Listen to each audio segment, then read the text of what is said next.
Hi, good evening. It's kind of late, and we're doing this video for Tucker Educational Services. I'm Charles Curtis Tucker, and this is Carolina Sunshine Tucker and Allegory Mia Tucker, my oldest and second oldest child. This video is specifically about the dual enrollment at the State College and the Florida Virtual School, as opposed to, I have got to put my child in the school, the public school or the private school. They've got to go to a school to get a diploma and graduate. I've been homeschooling, but before they graduate, they've got to go to a school to get a diploma. Nope. I don't want to offend anybody. I know that that's a lot of the propaganda that's out there. The county offices many times say things like that. The virtual school says you need to put them on full-time Florida Virtual, or whatever county you're in has a virtual school department, and those put them in the public school as well. And even evaluators will tell you they need a diploma.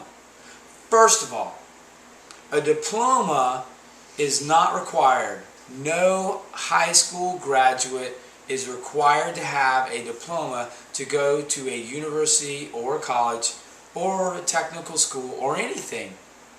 They do not ask for diplomas. So that's off the table. When you fill out the application for a college or a university, they ask you, did you graduate from high school? Yes or no? And then they have boxes that you check that says public education, check, private education, check, or home education, check. Did you graduate, and which of the three choices did you graduate from? That's what they have. And your transcripts and the date of graduation. Right. Then they ask for a copy of your high school transcripts, and they ask for what year you graduated. And that's it. But when you are a high school student, you can dual enroll at the state college and universities, state universities, by law in the state of Florida. Thankfully, we can register our high school students as a dual enrolled high school student at the college, tuition free. Yep. So, that is the option that I suggest, instead of going to the school, thinking you need to graduate, thinking you need a diploma. And I understand all too well wanting to do activities at the high school as a 14-year-old or a 16-year-old, or volleyball.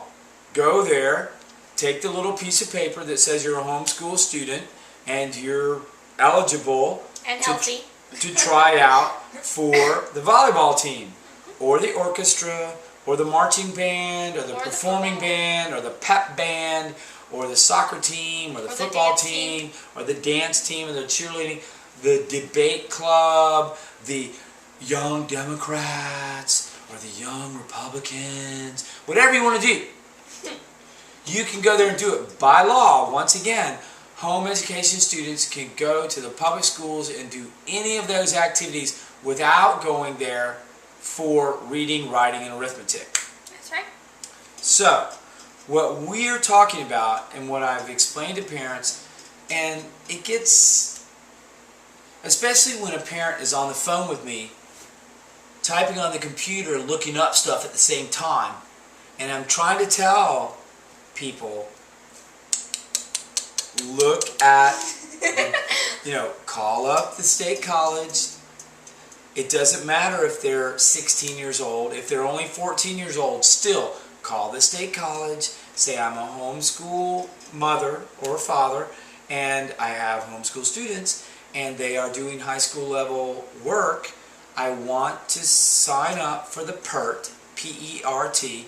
I want to bring them in and take the PERT and see if they can pass the test. It's free, and and enroll them in the college as a high school student, tuition free.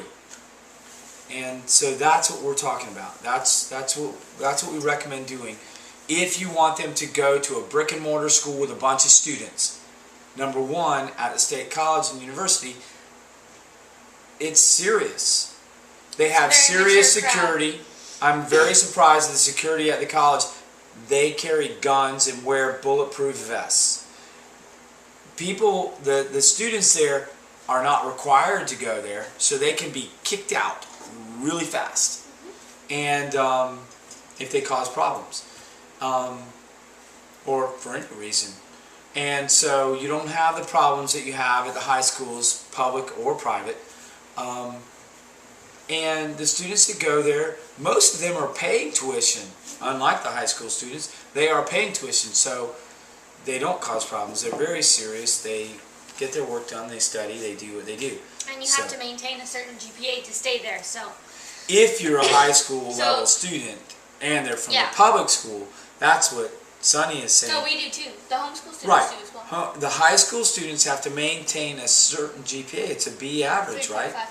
3.3, a B plus average, 3.5. or you're not going there. So if they are from the public school, again, they have to be exceptional public school students, totally focused, not causing problems. If they don't maintain a B plus average, they're out of there, kicked out. It's a very serious, mature crowd. They don't mess around. They get it done. So you don't have the shenanigans of the high schools. The drama and all that stuff. Now, for high school level classes at the same time, since they're not going to be taking they're not just going to jump into the college at 14 years old and take all the classes you want them to take, pre-algebra, algebra 1, or, physical science, like that. What we're recommending at the high school level, besides dual enrollment with a couple of classes and get some college credit, which also goes on their high school transcripts and counts for high school credit as well, is Florida Virtual School. We like Florida Virtual School, but you have to be careful on which one you sign up for. There are several options, as well as a county virtual school that's connected with all this stuff. And so, the main two departments is Florida Virtual School Full-Time and Florida Virtual School Flex. Just to run over the differences, look at our video on that, because we go over the details on Florida Virtual School. Mainly, Florida Virtual School Full-Time is public school requirements. They have to take 5 or 6 classes. They have to go to the school for the end of the year exam, the FSA, and in the course exams, EOCs, and all of that, and they have a different set of teachers. And a totally different schedule. And they have the public school schedule, where they cannot, if you've been told, oh, well, they can't sign up for Florida Virtual School right now, it's because they were talking about full-time, because you can sign up for Florida Virtual School classes with Flex, used to call part-time. They can still take 5 and 6 classes, has nothing to do with part-time. Flex, they can sign up for classes anytime, 12 months out of the year. So, we're recommending that they sign up for the Florida Virtual School Flex classes. It's the same credits, the same curriculum, everything. It's the same curriculum as full-time Florida Virtual School, as well as the curriculum at the brick and mortar public school. It's the Florida public school curriculum. Same material. Same credits, same classes, same material, same everything. Full-time, you get a state diploma to hang on your wall or set on your desk. It's a dust collector. To take pictures with. Flex, you don't get a state diploma. You get a homeschool diploma, just like a private school diploma. The homeschool, you issue a diploma, and HSLDA makes a beautiful diploma, way more beautiful than the public school diploma. gold It seal. looks wonderful. It's awesome. So it looks way better on your wall or on your desk. Accepted by the Marines as well. And okay. One of the difficult areas of success with home education is students that want to go into the armed forces. There are a few extra hoops you have to jump through, but it's still possible, and we have friends that are going through boot camp with the Marines and doing that right now, and many people we know, it is a little more difficult than just going to a university or a college or starting your own business, which most homeschool graduates do all kinds of awesome things like that. But it's possible. Absolutely. But with the Florida Virtual School Flex, you can take all the classes, all the requirements of the public school. It's just not required, and you can do it at your own time, on your own schedule, and it's all the same credits. So what we're recommending is, if you really want to go to the high school, wherever it is, public, private, whatever, look into Florida Virtual Flex. Pick 2 or 3 courses there. Start with one course and then 2 weeks later sign up for another course. With Flex, you can do that. You can sign up for one course, get going, see how you like it, see how how your child works with it on the computer. The teachers are very helpful. They're very they do tutoring session, open classroom sessions, and they go through the material very well. So look into the Florida Virtual School Flex, look into the dual enrollment at the state college or university, and you can always do the extracurricular activities at the high schools and even the private schools. And at the colleges as well. And at the colleges. You can do those activities. If they really want to get involved with the activities, you can do the extra activities, which are good.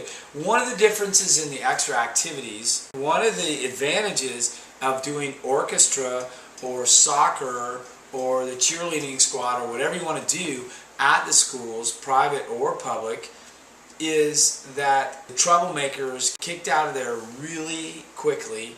They want to be it's there. Not, and they want to be there. So it's not like the academic classes, where the academic classes are required. The extracurricular activities are not. Just like the college is not required. So the troublemakers you find in the required classes, because that sounds really weird. The troublemakers have to be there.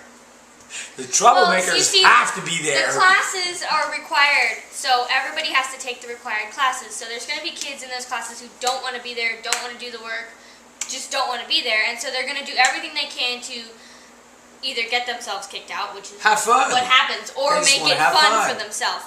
And so that's when you get the bullies and the clowns and the comedians in the classes. And the grotesque comments. And the, oh, it's so funny! the crude, disrespectful comments. Usually guys. Yeah, most of the time it is guys. But you'd be surprised. There are some girls I am one, but very uncomfortable when that kind of stuff happened with the guys saying stuff like that. But I usually kept my mouth shut. But anyway. So in every class in the high school, there's going to be kids who just don't want to be there and, are ready to drop out. But anyways, we won't go there.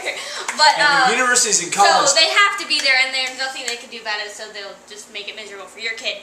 But on the extracurricular clubs, teams, what have you, the kids want to be there. They're motivated to be there, and if they make problems, the coaches say you're gone, goodbye. and if their grade drops as well, they're gone. So look at the videos we have on some of the details on these particular subjects, and we are Tucker Educational Services and family. And yeah, and so we do lots of different things. And please, questions, put below. We will put captions in the video. We will put links below for different resources. that's why we're doing all of these videos, is just to help out with having a good educational program for our children, and so that they can do what they want to do as they grow up. And it's not possible, especially in the public school. It's just not possible. It's overwhelming and not possible. It's getting crazier and crazier there. But we are helping the public schools by home educating our own children, and just helping the public schools to deal with the children they have to deal with. So that it's a good thing. Home education is an awesome thing in all ways. So please let us know what you want, what you like, what you don't like, and thanks for watching. Allie didn't say anything as usual. Wow.